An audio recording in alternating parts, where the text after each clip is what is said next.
Síndrome do túnel do carpo. Você já ouviu falar daquela dor que dá aqui assim na região do punho, formigamento e perda de força nas mãos? A dita síndrome do túnel do carpo? Pois é, tem muito mais que você não sabe sobre a real causa desse problema e se você está ou não tendo uma síndrome do túnel do carpo. Pode ser que você tenha sinais e sintomas de formigamento, dormência de um dedo ou de outro e não indique a síndrome do túnel do carpo. Então nesse vídeo eu vou responder essas várias dúvidas, sobre se é, se não é, quais são os testes, os exames, qual a melhor ferramenta para tratar, qual a melhor solução e ainda vou dar dicas simples e práticas, vai ter um exercício simples, fácil e prático para melhorar a função do nervo que passa aqui. Então acompanhe o vídeo até o final que você vai gostar, tá bom? O meu nome é Murilo José Tambosi, eu sou fisioterapeuta, sou também osteopata e profissional da saúde integrativa, da medicina funcional integrativa.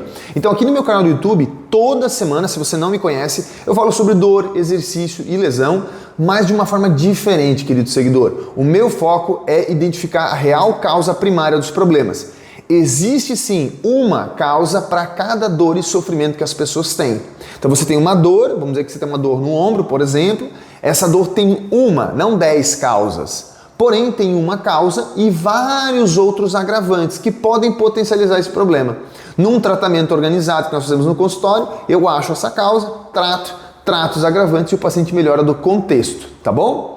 No vídeo de hoje a gente vai falar sobre síndrome do túnel do carpo. Então se esse conhecimento para ti é interessante, seguramente também é para outra pessoa. Clica no botãozinho de compartilhar. Se você gosta desse conteúdo, clica no botão para se inscrever no nosso canal. Toda semana vídeos novos, geralmente às terças-feiras, para você poder desenvolver o seu conhecimento, a sua sabedoria, a sua vivência a respeito desses temas. Na síndrome do túnel do carpo acontecem vários erros e eu quero corrigi-los aqui alguns, tá bom? Quando você tem, e agora já entrando bem profundamente no conteúdo, meus queridos, quando você tem um formigamento, uma dormência, uma parestesia, que a gente chama, na mão, você tem que pensar em duas situações.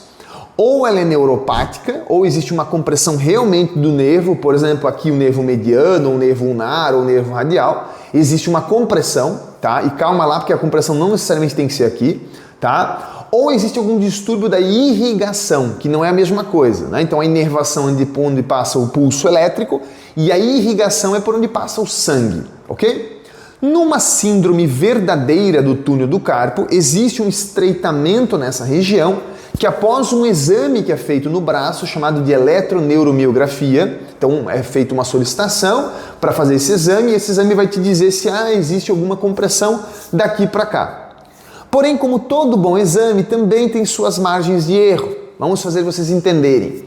Se o nervo ele emerge, ele sai da cervical e ele passa por todo um trajeto e vai até o braço, ele pode ter uma compressão aqui, uma compressão aqui, uma compressão aqui, aqui e ali, ok? Esse trajeto inteiro, esses pontos de compressão, tá? Podem diminuir a informação que vai para o punho. Então, às vezes você está lá com formigamento aqui, faz um eletroneuro, aparece uma diminuição no pulso elétrico nessa região, vamos ter que operar. Calma, às vezes você tem outros pontos de compressão que diminuem essa informação. A pergunta que você deveria me fazer, tá doutor, então se eu tratar lá na cervical e o trajeto inteiro, pode ser que eu evite a cirurgia? Sim, mas é assim que se faz. Primeiro você avalia para descartar se ele é neural, se é um problema neural ou se é um problema vascular. E a sensação é bem diferente. Vamos dar um exemplo para vocês. Um paciente que tem um problema de origem neural, geralmente ele vai pegar alguns poucos dedos. Ele pega só esse dedo aqui, por exemplo, esses dois dedos aqui, ou pega esses aqui, ou pega a mão inteira e ela fica formigando, parece formigando, ou perde a força subitamente, ele está segurando um copo, cai, segura uma coisa, cai, entendeu? Isso é mais neural. O paciente que é vascular tem um detalhe muito diferente, mas muito diferente, que é inconfundível. É o paciente que fala assim, doutor, eu estou de boa, daqui um pouquinho começa a adormecer minha mão, adormecer, formigar, aí eu tenho que levantar o braço, aí eu tenho que abaixar o braço, aí alivia. Entendeu? Geralmente abaixar o braço alivia, às vezes levantar o braço. E geralmente à noite.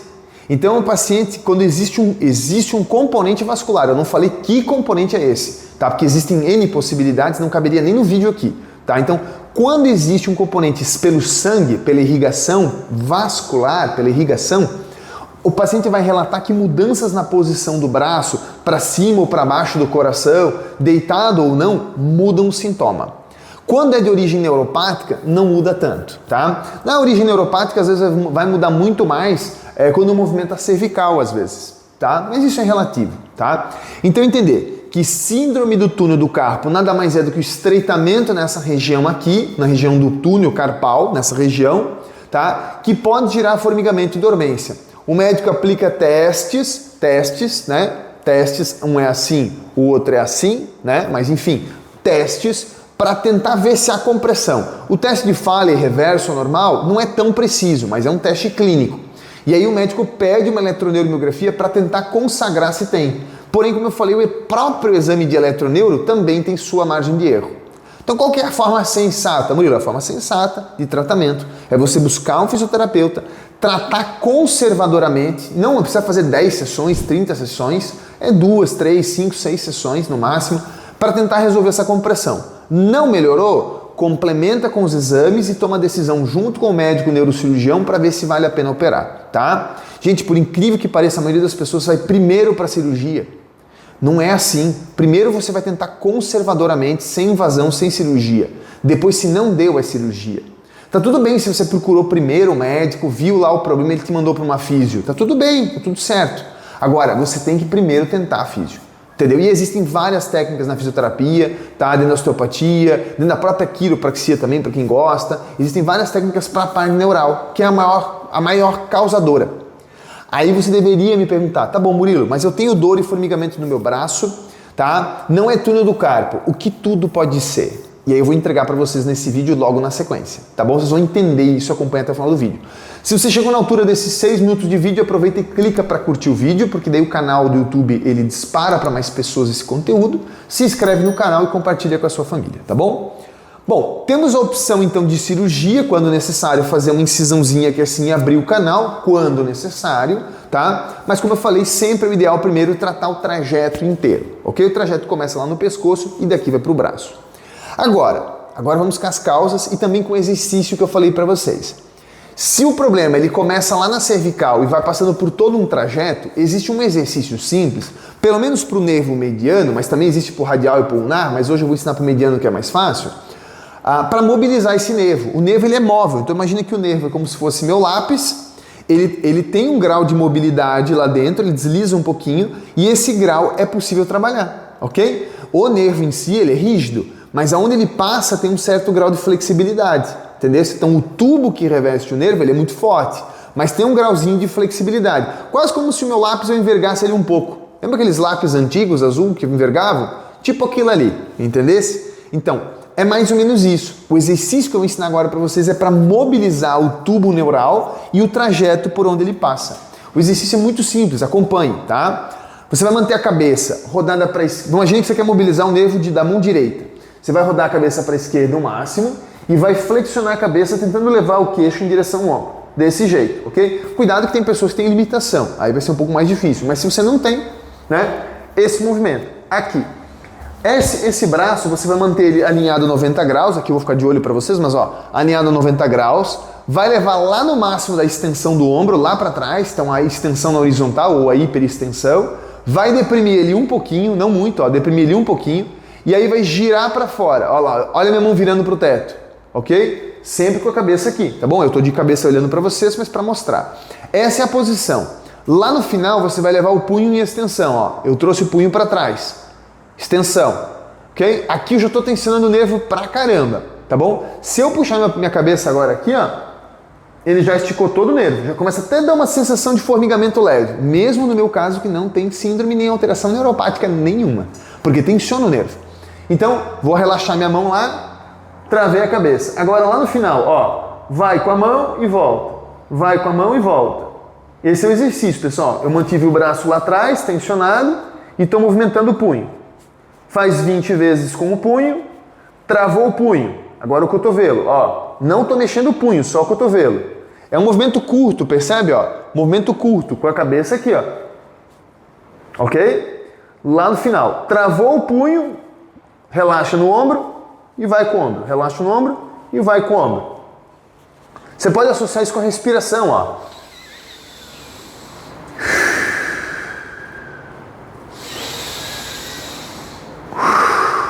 Ok? Essa é uma forma de você mobilizar. E aí você pode parar lá e mobilizar com a cabeça, ó.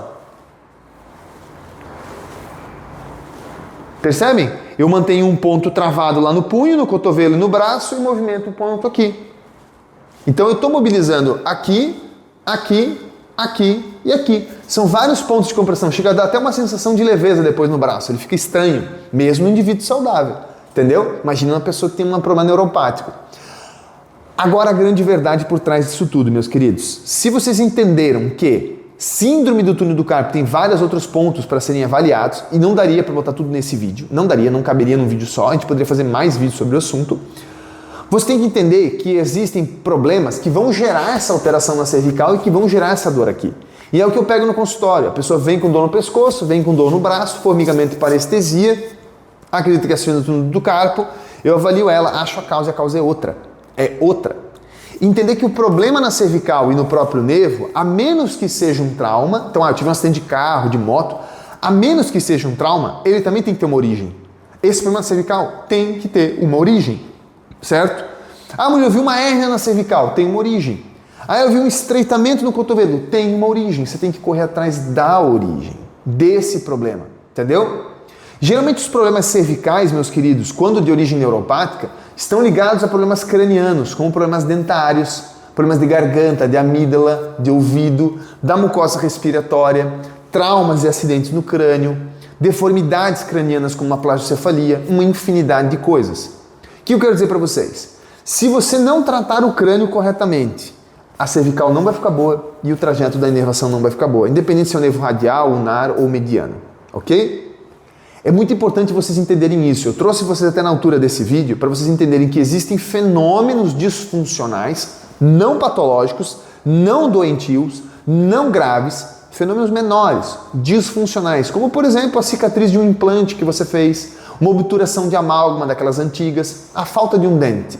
É só um exemplo. O uso de um aparelho, que vão gerar sinais e sintomas de formigamento e dormência na mão exatamente igual uma síndrome do carpo. E você vai acabar operando uma coisa e continuar com o sintoma. Foque na causa do problema. Como eu sei qual é a minha causa, Murilo? Você precisa fazer uma consulta clínica, meu querido seguidor. Não tem como eu te dizer qual é a tua causa. Existe uma média comum de causas. Sim, existe uma média. Mas qual é a tua causa? Não tem como te dizer. Então, numa consulta clínica, que pode ser presencial ou online, tem o mesmo valor clínico, tem o mesmo mesma perícia diagnóstica, em 50 minutos que dura essa consulta, eu consigo descobrir se a sua causa ela é de origem neural ou de origem da irrigação vascular, vocês entenderam, você tem um componente vascular, e qual é a causa desses dois problemas, porque a vascular tem uma causa, a neural tem causas. Você tem que saber quais são as causas, tratá-las da forma correta e depois poder tratar o trajeto. Murilo, eu fiz o exercício que você ensinou no meu braço esquerdo lá e ele viu horrores. Bom, tem uma boa chance que é neural. Mas se o sintoma voltar, é porque esse problema neural tem uma raiz, tem uma origem e você precisa identificar. A gente identifica isso na consulta, entendeu? E repito, nem sempre é uma doença, nem sempre é algo gravíssimo. Como eu atendi ontem, por exemplo, uma hérnia extrusa cervical, deixava o paciente praticamente louco. Eu encaminhei ele para o pronto atendimento, gente, para ser sedado para fazer exames. Vocês conseguem entender a gravidade do problema? Isso não é a maioria dos casos. A maioria dos casos a pessoa tem pequenas disfunções na cervical, no trajeto aqui na região da primeira costela, da clavícula, do peitoral, do próprio braço, do cotovelo, dos extensores e flexores do punho. Só um exemplo, que já gera uma alteração. Ou problemas cranianos, entendeu? Às vezes um simples trauma no cotovelo já gera uma compressão. Às vezes um problema de garganta lá na infância gera o mesmo sintoma na mão, entendeu? E se ele for metabólico, as origens são inúmeras, porque envolve alimentação, estilo de vida, saúde sistêmica, né? A alimentação como um efeito sistêmico, nível de toxina, nível de inflamação, funções viscerais como a função do fígado, aí vai muito além, né? É um vídeo para outro conteúdo também, tá? Entendeu a diferença entre síndrome do túnel do carpo, onde é uma compressão somente aqui, e as outras milhares de hipóteses que você precisa diagnosticar e descartar, melhor dizendo, né? Seria descartar a palavra certa antes de decidir operar? Espero que esse vídeo tenha te ajudado. Não esquece de curtir e se inscrever no canal. Até o vídeo da próxima semana.